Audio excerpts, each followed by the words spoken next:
Bismillahirrahmanirrahim.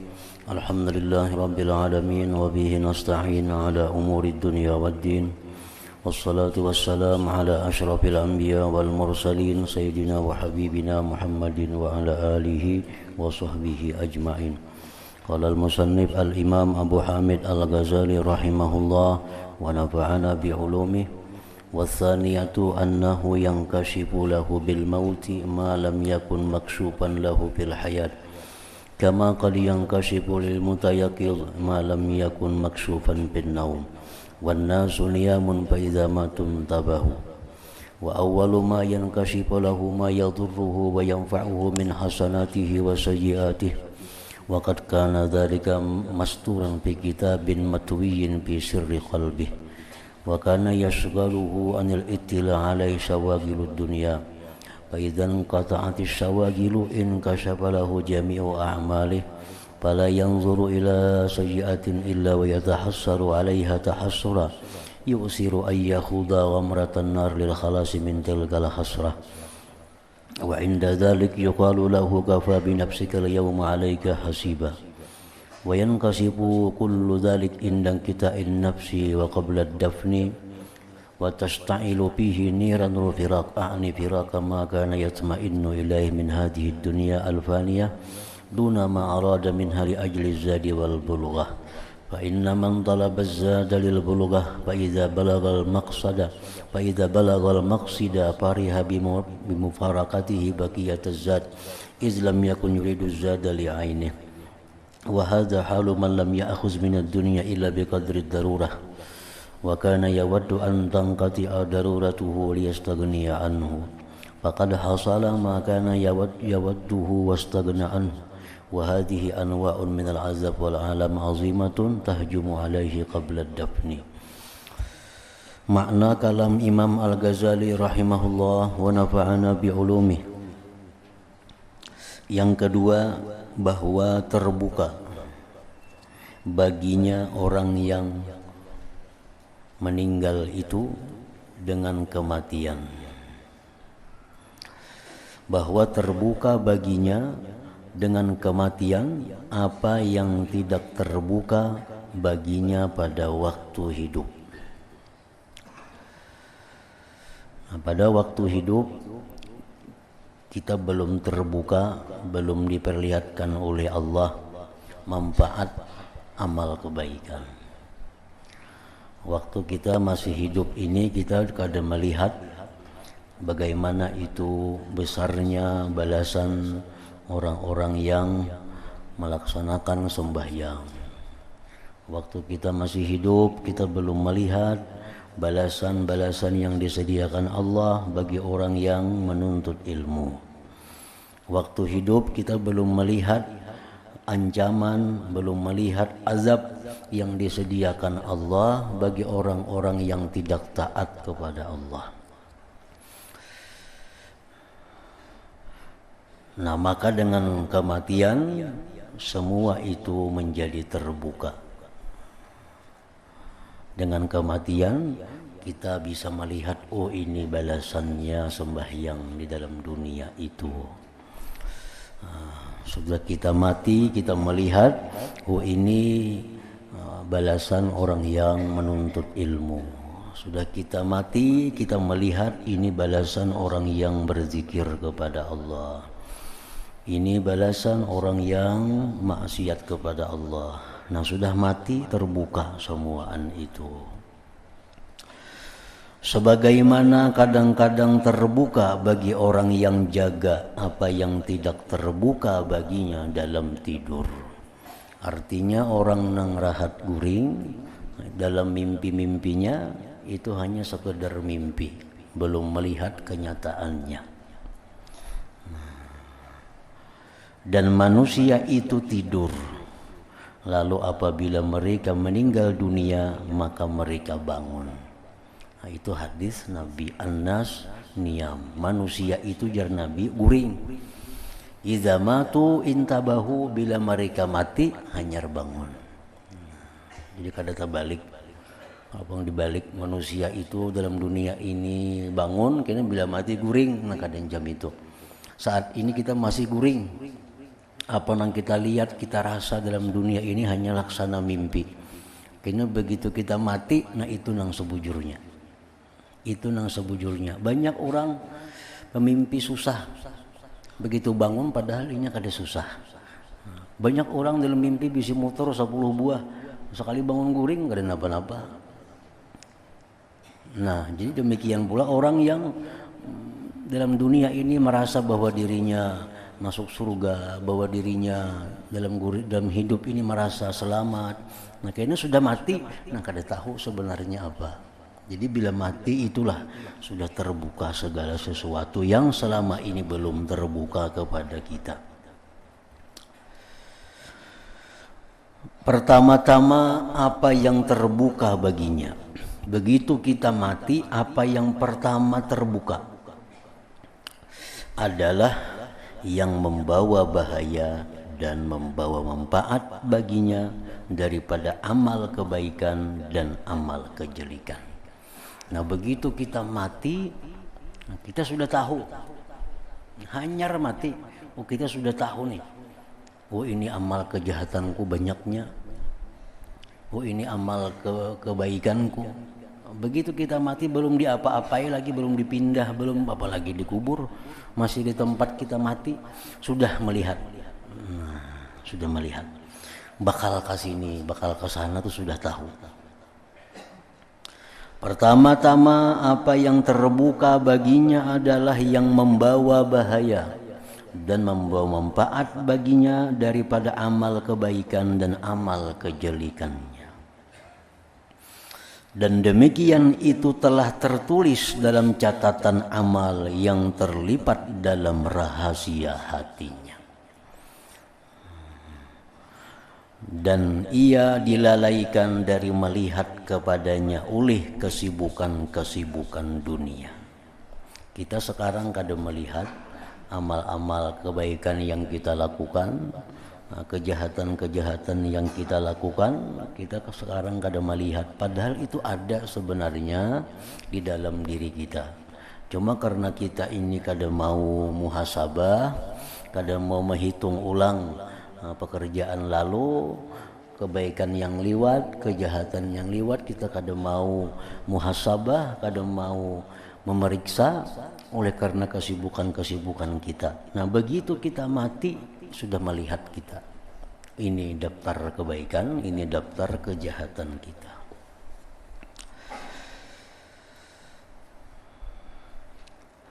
Maka apabila terputus kesibukan-kesibukan itu, begitu inya mati, nah sudah habis kesibukannya, terputus sudah kesibukannya, kada ada lagi, sudah mati itu.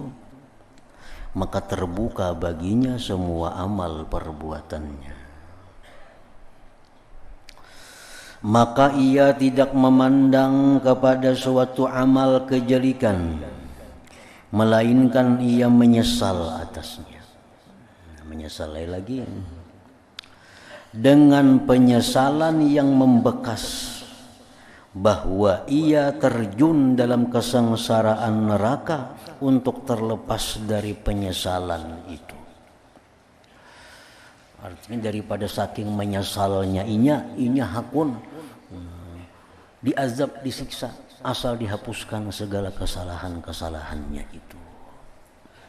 Ketika yang demikian dikatakan kepadanya, kafa binafsikal yawma 'alaika hasiba.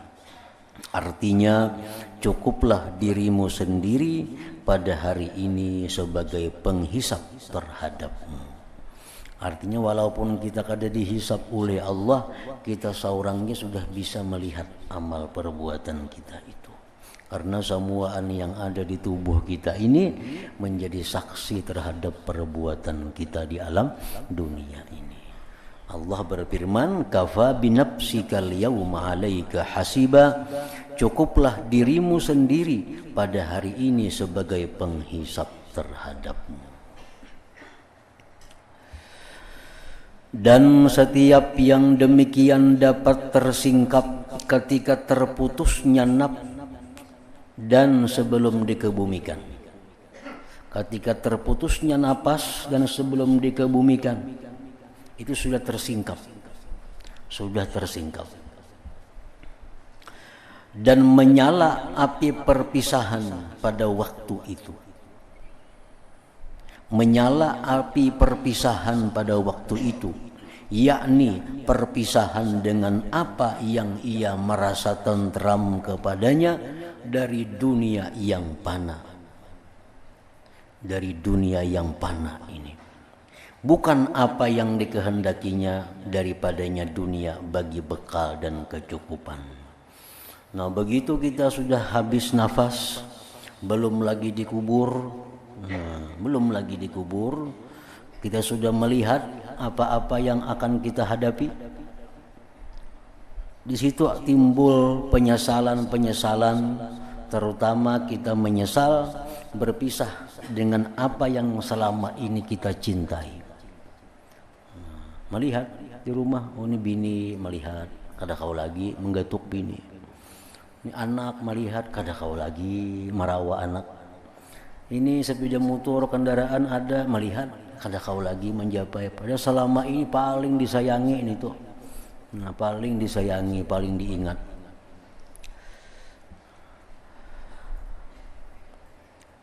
Jadi penyesalan itu adalah penyesalan karena berpisahnya dengan sesuatu yang selama ini dia merasa tenang dengannya. Selama ini dia merasa tenang dengan anak buahnya, merasa tenang dengan kekayaannya. Nah, terpisah daripada itu. Karena sesungguhnya barang siapa mencari pembekalan untuk kecukupan, maka apabila ia sampai yang dimaksud, maka ia merasa senang dengan perpisahannya dengan sisa pembekalannya, karena ia tidak menghendaki pembekalan itu sendiri. Lain halnya orang yang mempunyai dunia, yang dia jadikan dunia ini hanya bekalnya. Dia jadikan dunia itu untuk bekal di akhirat. Nah, orang yang menjadikan dunia untuk bekal di akhirat itu, kada ada penyesalan dia berpisah dengan dunianya. Kada ada penyesalan lagi, karena bekal. Bekal ini begitu kita sampai ke tujuan, kita akan berpisah dengan bekal. Dan kita kada ada penyesalan meninggalkan bekal itu. Misal kita bertaksi umpamanya ke satu tujuan. Taksi sampai di tujuan, sampai ke rumah, taksi meninggalkan kita kada sedih, kada duka cita. Karena kita menganggap bahwa taksi itu hanya adalah bekal kita untuk mencapai ke tujuan tadi. Jadi orang-orang yang menjadikan dunia ini sebagai bekal akhirat, maka baginya tidak ada penyesalan berpisah dengan dunia itu. Inilah keadaan orang yang tidak mengambil dari dunia melainkan dengan kadar darurat, dan ia suka agar terputus daruratnya, agar ia tidak memerlukan kepadanya, maka ia telah berhasil apa yang disukainya dan tidak memerlukan kepadanya. Ini orang yang hendak mencapai ke suatu tempat. Ini hendak mencapai ke suatu tempat, yang di tempat itu serba ada, segala ada, di tempat itu penuh dengan kenikmatan, kenyamanan. Nah, ini mencapai tempat itu menggunakan kendaraan dunia. Begitu ia sampai ke tempat itu, kada ingat lagi lawan dunia. Rami di sana nang dihadapinya. Rami di sana nang dihadapinya. Tentu kada ingat lagi dia akan dunia.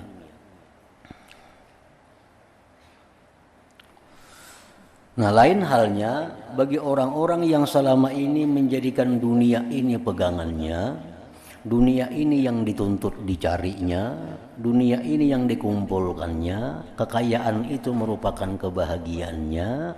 Nah, ini begitu mati, inya susah, sedih, karena terpisah. Sedangkan tempat yang ditujunya sengsara, tempat yang ditujunya sakit. Nah, maka inya berpisah dengan ini sudah sakit. Nah, dah sampai ke tempat tujuan yang lebih sakit lagi, lebih sakit lagi.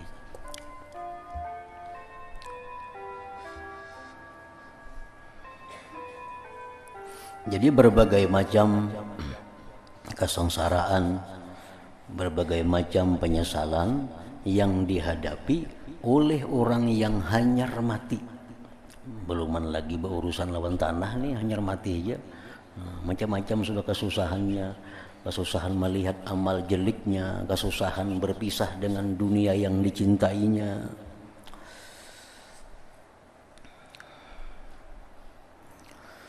Inilah macam-macam dari siksaan dan kepedihan-kepedihan yang besar yang menyerang kepadanya sebelum dikebumikan.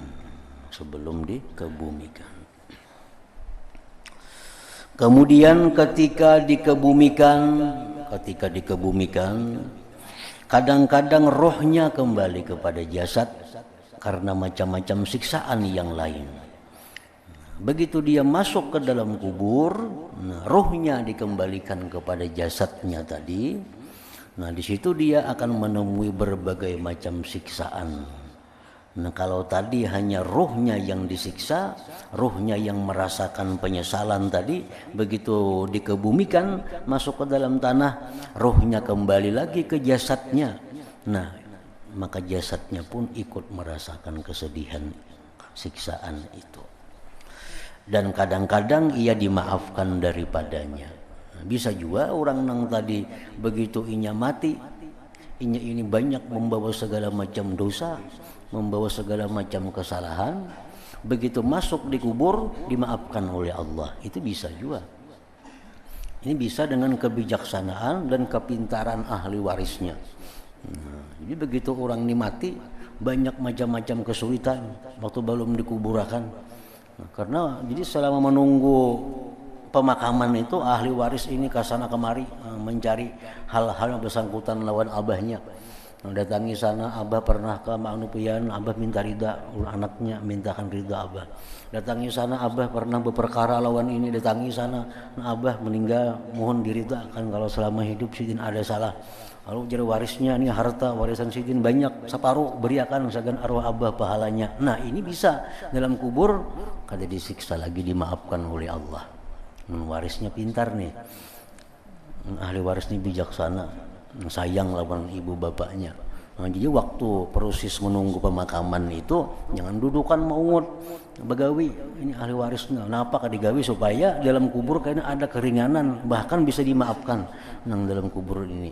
Jadi ada waktu sedikit itu ada ahli waris berusaha untuk sebaik-baiknya.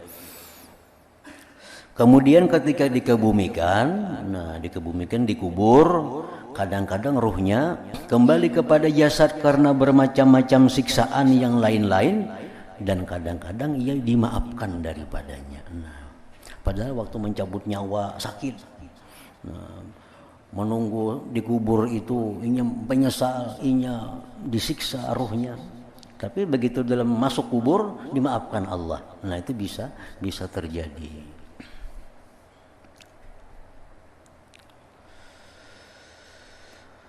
Dan keadaan orang yang memperoleh kenikmatan di dunia, yang merasa tentram kepadanya, adalah seperti keadaan orang yang bernikmat-nikmat ketika tidak adanya seorang raja di rumahnya dan kerajaannya dan istrinya, dengan berpegang bahwa raja itu bersikap mudah pada urusannya, atau bahwa raja tidak tahu apa yang dikerjakannya dari kejelikan perbuatannya. Ini orang yang dalam dunia sibuk dengan keduniaannya, dia merasa tentram, merasa senang dengan kekayaannya, sama dengan orang yang berada di istana raja, rajanya kadada. Nah, merasa raja ini kadada di istana, nang di rumah raja ini sakahandak, wadai ini dimakani, buah ini dimakani, rajanya kadada juga dimakani. Anggapan kena raja ini bisa saja memaafkan, umpamanya anggapannya, atau anggapannya raja kada tahu juga. Lalu raja menangkapnya secara mendadak. Sekalinya datang rajanya. Nah, lihat raja habis anggur apa keadaan lagi, kemana nih? dan memperlihatkan kepadanya daftar catatan amal yang tertulis di dalamnya. Sekalinya istana itu bujure raja kadada, cuma ada mata-mata. Istana itu ada mata-matanya, bujur rajanya kada kelihatan, tapi ada CCTV-nya di raja itu, istana itu. Begitu raja datang, ditangkap raja, nah lihat amal ikam selama aku tinggalkan istana nih. Semua kejahatannya dan semua kesalahannya, zarrah demi zarrah, satu demi satu, dan langkah demi langkah. Ada kau bakulim lagi, ada kelihatan gambarnya. Dan raja itu adalah orang yang perkasa, yang berkuasa dan sangat pencemburu atas istrinya, dan yang membalas dendam terhadap orang-orang yang berbuat kejahatan dalam kerajaannya, dan tidak berpaling kepada orang yang meminta syafaat kepadanya, pada orang-orang yang durhaka kepadanya. Nah, maka perhatikanlah kepada orang yang ditangkap ini. Ditangkap orang ini. Belum lagi dihukum, belum. Hanya tangkap raja. Nah, gawian ikam, mujur lah. Mujur raja. Belum lagi dihukum. Belum dihukum. Nah, kayak apa keadaan orang ini? Bagaimana keadaannya sebelum turun siksaan raja terhadapnya? Dari ketakutan, malu ada, merasa rugi ada, dan penyesalan ada. Belum lagi dihukum raja, belum disidang lagi. Nah, kayak itu juga orang-orang yang sibuk dengan dunianya ini, sibuk. Begitu mati, nah perbuatan nikah belum dikubur lagi. Nah, sudah ketakutan, sudah merasa rugi, sudah merasa menyesal. Belum lagi dihukum, belum lagi dikubur. Nah, sama dengan laki-laki yang di rumah raja tadi. Maka inilah keadaan orang yang meninggal dunia, yang zalim, yang tertipu dengan dunia, yang merasa tentram kepadanya sebelum turunnya siksaan kubur terhadapnya. Bahkan ketika akan matinya, ketika akan mati sudah mulai kelihatan. Ketika roh masih di hulqum, itu sudah kelihatan.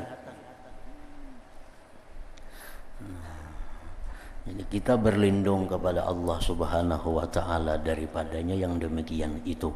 Artinya kita mati dalam keadaan ditangkap seperti ini. Ini paling sakit orang ditangkap nih tuh, mun menyarah teh nyaman. Bujurainya nakal, bujurainya berbuat macam-macam kriminal, tapi nya datang menyarah. Nah, itu nyaman pada orang yang burunan.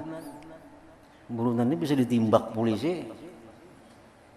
Nah, sama orang yang keadaan ini dalam halnya masih hendak lapas, masih hendak hidup dalam dunia, di saat itu dia ditangkap dan dicabut nyawanya, itu lebih sulit daripada orang yang sudah menunggu akan ajalnya.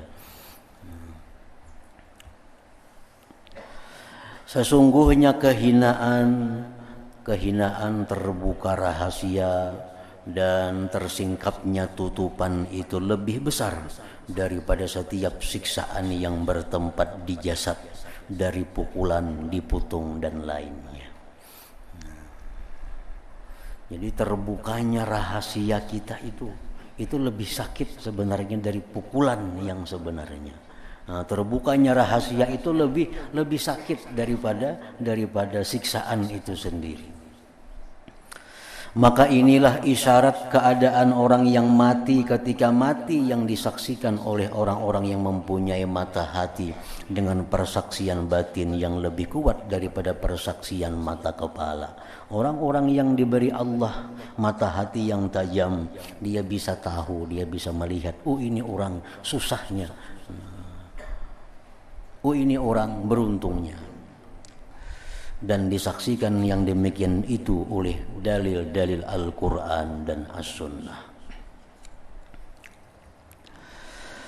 Ya, tidak mungkin membuka tutupan dari hakikat kematian Hakikat kematian itu kadangkala dibuka sepenuhnya. Kita hanya tahu apa yang kita tahu tadi itu. Padahal lebih lagi daripada apa yang kita bicarakan ini. Karena tidak dapat mengetahui kematian orang yang tidak mengetahui hidup. Dan mengetahui hidup adalah dengan mengetahui hakikat roh. Hakikat roh itu sendiri dan mengetahui hakikat zatnya. Dan tidak diizinkan bagi Rasulullah SAW berbicara tentang roh dan tidak pula menambah atas mengatakan roh itu adalah urusan Tuhan.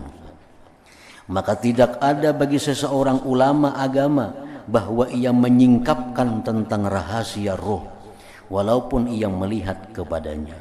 Dan hanya saja yang diizinkan padanya adalah menyebut keadaan roh setelah mati.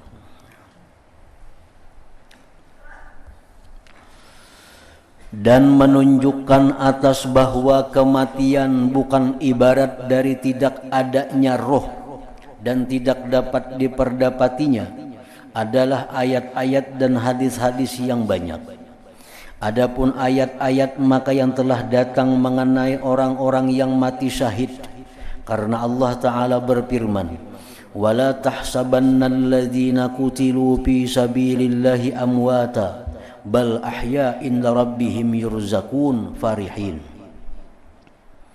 Janganlah kamu mengira, wahai manusia, bahwa orang-orang yang gugur di jalan Allah itu mati.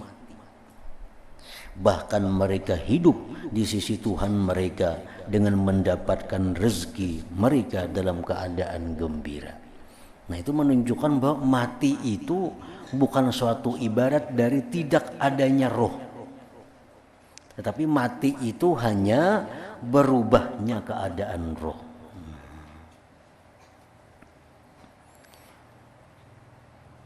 Jangan kamu menyangka orang yang mati syahid itu mati. Mereka hidup, tapi hidupnya di sisi Tuhan mereka. Mereka diberi rezeki di sana dalam keadaan gembira. Dan ketika tokoh-tokoh Quraisy terbunuh pada perang Badar, maka Rasulullah SAW memanggil mereka. Di waktu perang Badar, kita menang, tokoh-tokoh Quraisy matian, terbunuh, dikumpulkan dalam sebuah lubang di Badar situ. Begitu selesai, dikumpul, ditimbun, Nabi memanggil mereka. Tokoh-tokoh Quraisy yang mati dalam perang Badar itu dipanggil oleh Nabi. Ya pulan, ya pulan, ya pulan. Ya Nabi disambati sidin ngarannya tokoh-tokoh Quraisy yang memerangi Nabi ini tuh. Ada ya Utbah bin Rabi'ah, Syaibah bin Rabi'ah, ya Nabi. Wahai Abu Jahal bin Hisam, wahai Umayyah bin Khalaf. Nabi panggil satu persatu orang kafir nang mati di perang Badar nang sudah dikubur. Lalu ujar Nabi, aku telah mendapatkan apa yang dijanjikan Tuhanku kepadaku itu benar. Aku ya Nabi sudah mendapatkan janji Tuhan bahwa aku akan menang dalam perang ini. Maka apakah kamu mendapatkan apa yang dijanjikan Tuhanmu itu benar?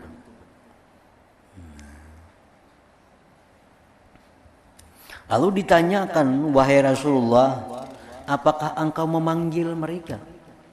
Kenapa engkau harus memanggil wahai Abu Jahal bin Hisam, wahai Umayyah bin Khalaf, wahai Utbah bin Rabi'ah, wahai Syaibah bin Rabi'ah? Kenapa engkau memanggil mereka padahal mereka telah mati? Maka Rasulullah SAW bersabda, Walladhi nafsi biyadih innahum la asma'u li hadzal kalam minkum illa annahum la yaqdiruna 'alal jawab. Artinya ujar Nabi, demi zat yang diberikan dalam kekuasaannya, sesungguhnya yang diriku dalam kekuasaannya, sesungguhnya mereka itu lebih mendengar perkataan ini daripada kamu. Dan Nabi, mereka itu lebih mendengar daripada ikam mendengar perkataanku ini. Hanya saja mereka tidak mampu menjawabnya. Itu aja, mereka kada bisa menjawab, mendengar. Orang menalkin tuh, wahai Fulan bin Fulan, mendengar cuma kada kau bersuara. Mendengar. Maka ini adalah nas tentang kekalnya roh orang yang celaka dan kekalnya idraknya dan pengetahuannya. Masih bisa mendengar, masih bisa merasa. Dan ayat ini adalah nas tentang roh-roh orang yang mati syahid, dan orang yang mati itu tidak terlepas dari kebahagiaan dan kesengsaraan. Orang yang mati syahid dikatakan ahya, hidup. Orang yang mati kafir sama aja juga. Nabi panggil mereka namanya satu persatu. Mereka mendengar ujar Nabi cuma kada bisa menjawab. Dan orang yang mati itu tidak terlepas dari kebahagiaan dan kesengsaraan. Dan Rasulullah SAW bersabda, al-qabru imma hufratun min hufarin nar aw rawdatun min riyadil jannah.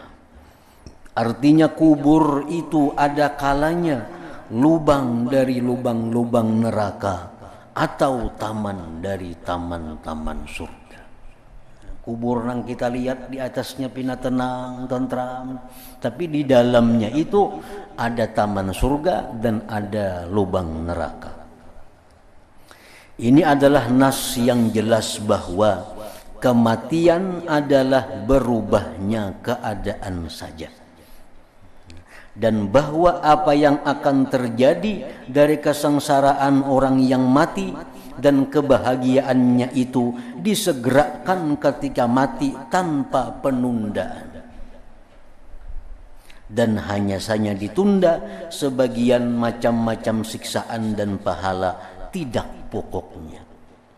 Artinya orang itu begitu mati kada ditunda siksa kalau mereka itu jahat. Kada ditunda kenikmatan jikalau mereka orang baik.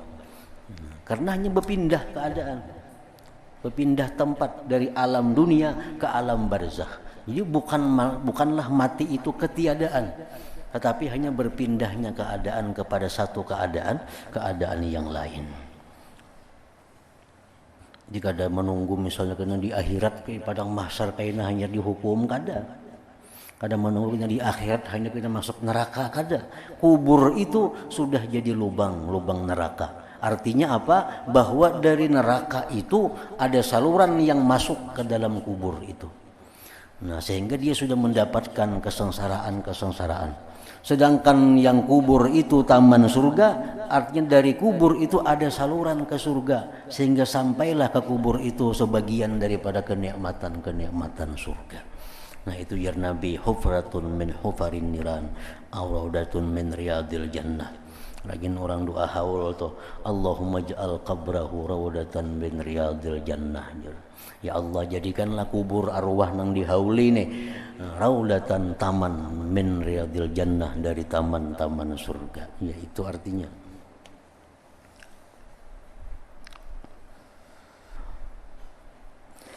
Anas radhiyallahu anhu meriwayatkan dari Rasulullah sallallahu alaihi wasallam bahwa beliau bersabda, al mautu qiyamah, paman mata faqad qamat qiyamatuhu.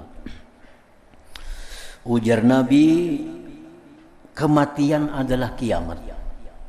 Kematian itu kiamat. Maka barang siapa yang mati, maka sungguh telah datang kiamatnya. Disebut mati itu kiamat sugura, kiamat kecil. Karena begitu mati, ini sudah merasakan akibat-akibat yang dia perbuat dalam dunia. Cuma hanya sebagiannya, sebagian kecilnya. Karena sesungguhnya kayaknya pada waktu hari-hari kiamat yang sebenarnya, atau kiamat kubra, kiamat besar. Rasulullah sallallahu alaihi wasallam bersabda, "Idza mata ahadukum urida alaihi maq'aduhu ghudwatan wa ashiyah.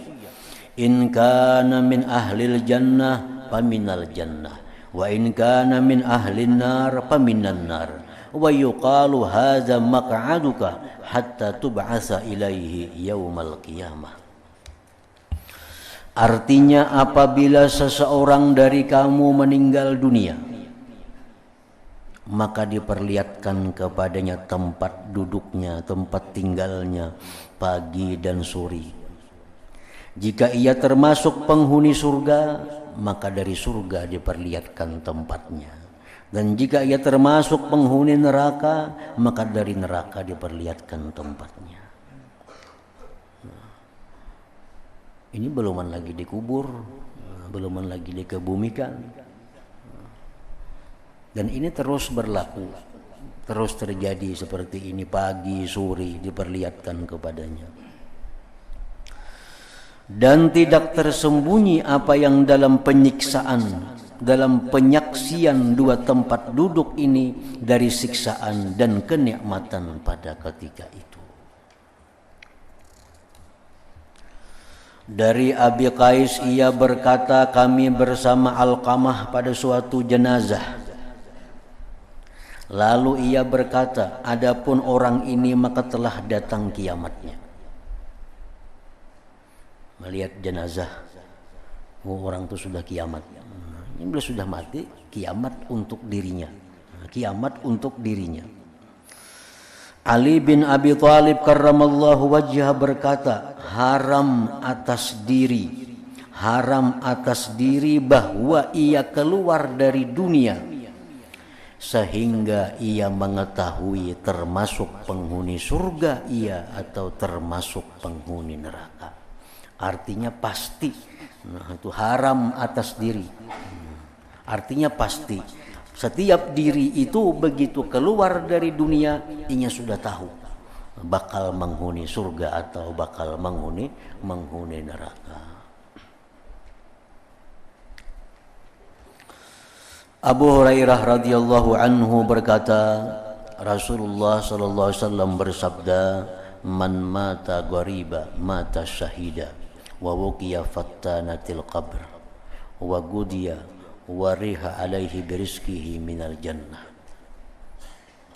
Artinya barang siapa meninggal dunia dalam keadaan asing. Nah, ini orang beriman kepada Allah, dia meninggal dunia kada di kampung halamannya, maka ia mati syahid akhirat ngarannya, dan dipelihara dari fitnah-fitnah kubur. Artinya ini orang diselamatkan dari munkar dan nakir. Artinya dengan dimudahkan menjawab segala macam pertanyaannya, dan dibawakan pagi hari dan sore hari kepadanya dengan rezekinya dari surga. Nah, ini menunjukkan bahwa balasan kebaikan kejahatan itu sudah berlaku begitu matinya seseorang, bukan menunggu hari kiamat besar kaina, bukan. Masruq berkata, tidaklah saya iri hati kepada seseorang mukmin dalam liang kuburnya. Ia telah istirahat dari kepayahan dunia dan aman dari azab Allah Ta'ala.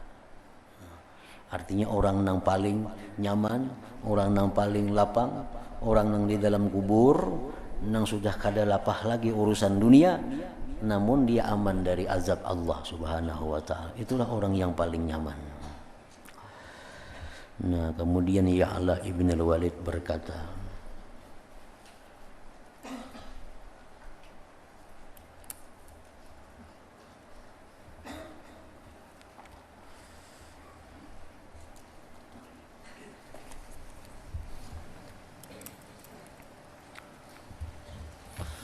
أفضل الذكر فاعلم أنه لا إله إلا الله محمد رسول الله لا إله إلا الله محمد رسول الله لا إله إلا الله محمد رسول الله لا إله إلا الله لا إله إلا الله لا إله إلا الله لا إله إلا الله لا إله إلا الله الله الله الله الله الله الله الله